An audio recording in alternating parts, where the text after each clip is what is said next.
Il est beau. Ah, il est beau là.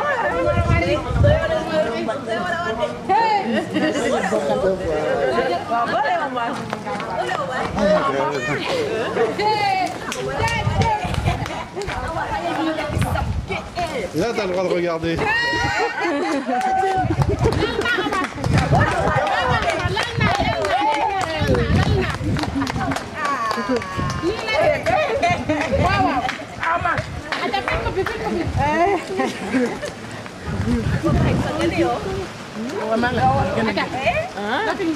On fera des photos tout à l'heure. On va aller chez le maire là. Viens filmer.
xoolal li nga def Ousseyn waay bu ma rey waay bul toppatoo ñooñu yow man caméra laa yor bul toppatoo ñooñu.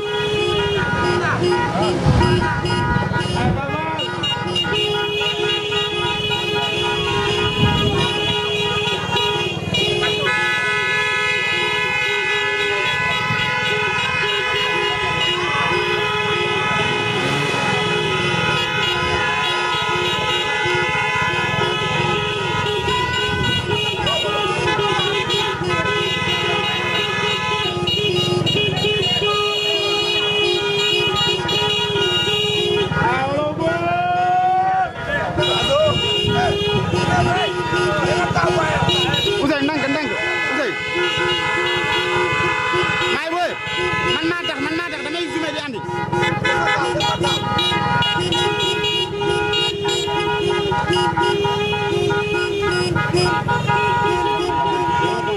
maay booy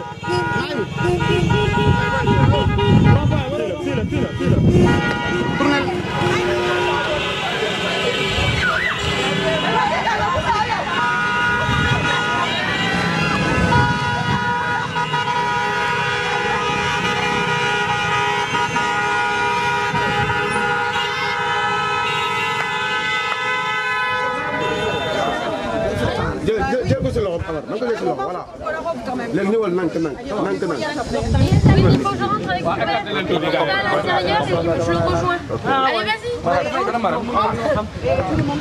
Oui, papa.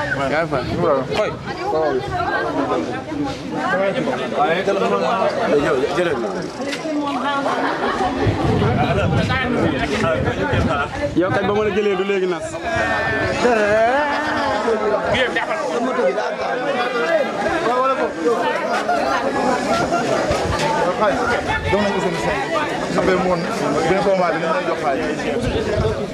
Voilà. Si, mais c'était ça qui avait pris. On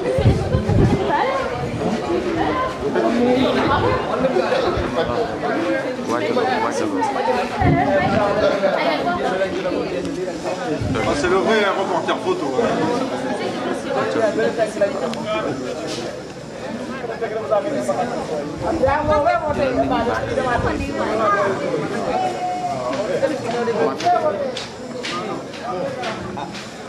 À qui je m'en sors? Ah, mais ça, moi.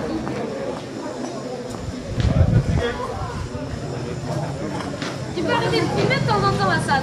Oh, j'arrête.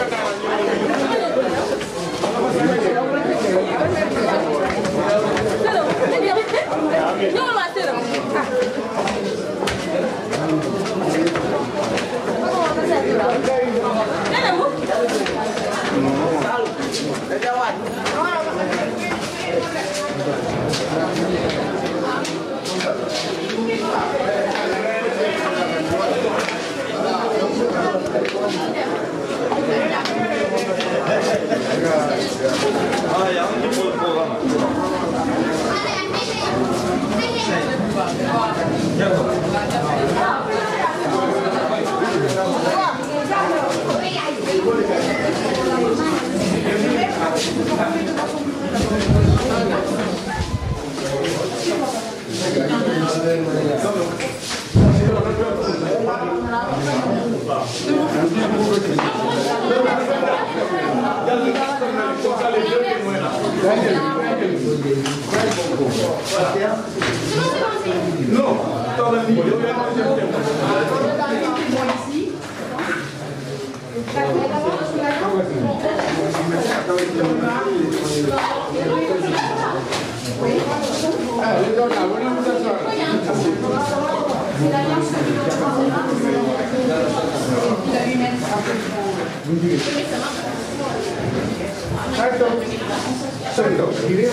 On attend le chant qui cherche.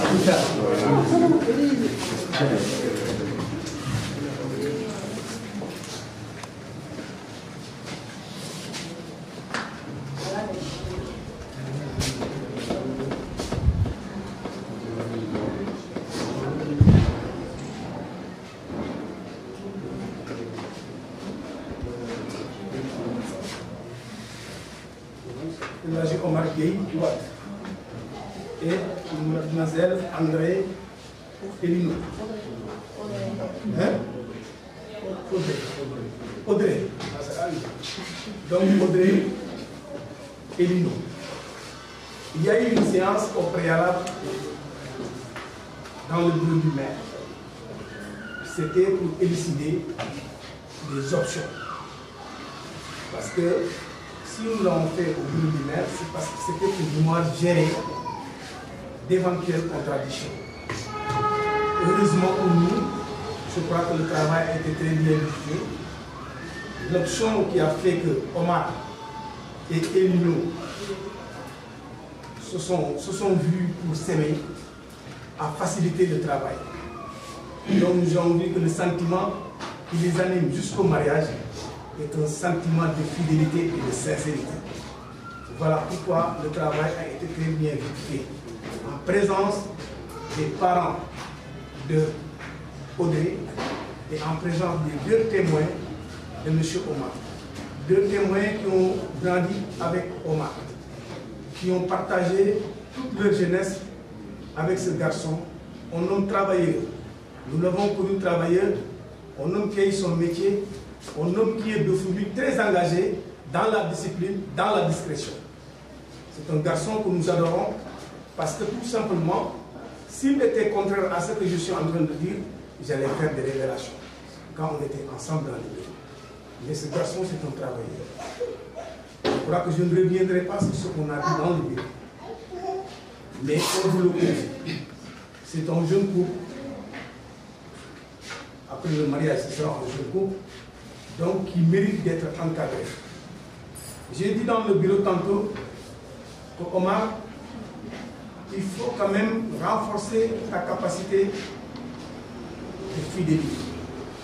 Pour la simple raison que cette dame, cette demoiselle, tu l'as connue après 1000 km, des milliers de kilomètres pour arriver au Sénégal. Et tu as trouvé aussi un homme engagé. Voilà pourquoi les parents ont pris l'engagement de se déplacer, faire des milliers de kilomètres aussi, pour venir témoigner eux-mêmes de ce que nous allons faire aujourd'hui. Donc, nous allons passer maintenant à la chose officielle. Il tient à célébrer le mariage officiellement. Le reste, je descendrai avec Abou, qui est chargé de remplir toutes les conditions pour faciliter éventuellement le visa et les mettre dans les registres de l'état civil, de la mairie et au niveau du consulat. Donc,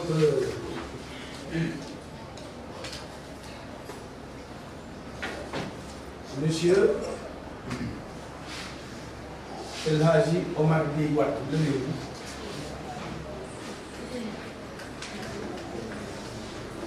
Mademoiselle Audrey Elinou, s'il vous plaît, levez-vous. En fonction des pouvoirs qui nous sont conférés, en ma qualité de premier adjoint au maire officier de l'état civil, je vous aurais exhorté à répondre de manière fidèle et sincère à quelques questions. Monsieur Omar, pour le bon et pour le pire, acceptez-vous de prendre mademoiselle Audrey Elina comme épouse? Applaudissez. Mademoiselle Audrey Elina, pour le bon et le pire, acceptez-vous de prendre comme époux Monsieur El Hadji Omar Gueye Wade?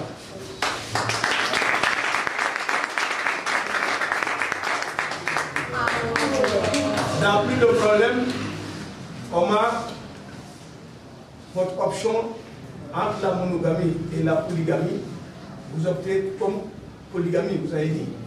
Donc Omar a opté pour la monogamie.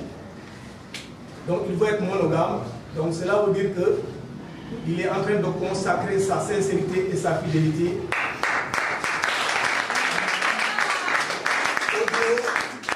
Audrey Elino. Donc toute sa vie, il souhaite avoir comme une seule épouse, mademoiselle Audrey Elino.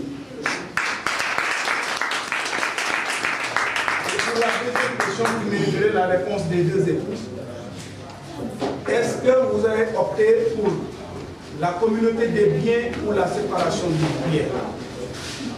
Tout de suite, dans la salle, après concertation, vous avez opté pour la communauté des biens.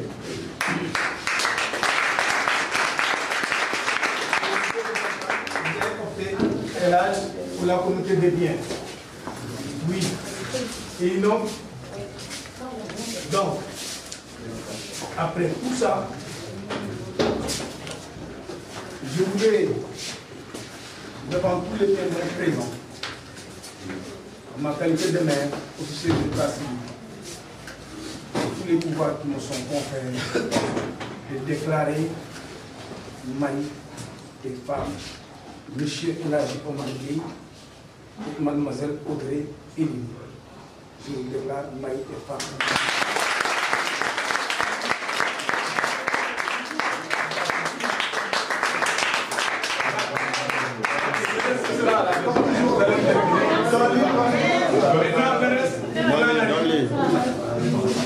Monsieur Omar, vous allez placer la bague de mariage à Mademoiselle Gueye devant vos témoins de son.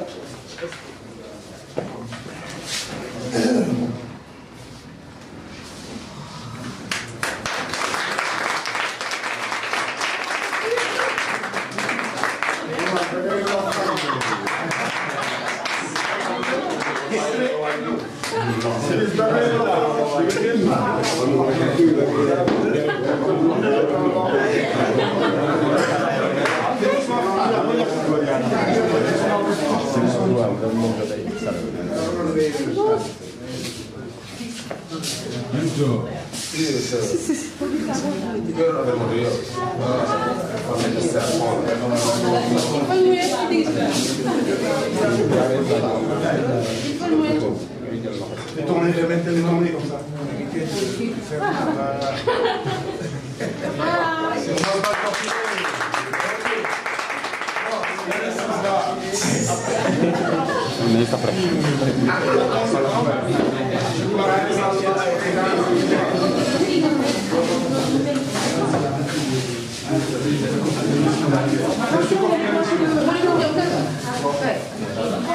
y a 4 gauches.